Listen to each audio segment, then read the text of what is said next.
Hello বন্ধুরা, চলে এলাম একটা নতুন রেসিপি নিয়ে। আজকে বানানো হবে আর মাছের ঝোল। তার জন্য লাগবে আলু, বেগুন, বাঙাল ডাঁটা, আর মাছ, লঙ্কা আর জিরে বাটা, হলুদ আর লবণ।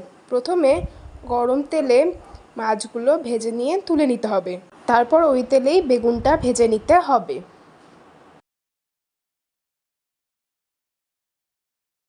বেগুন ভাজা হয়ে গেছে, এবার এটা তুলে নেওয়া হলো।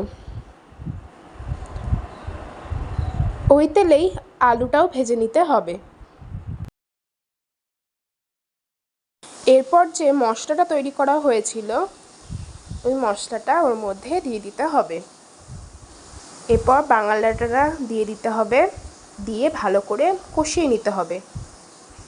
কষানো হয়ে যাওয়ার পর জল দিয়ে একটু ভালো করে নাড়াচাড়া করে এটা ঢাকনা দিয়ে দিতে হবে।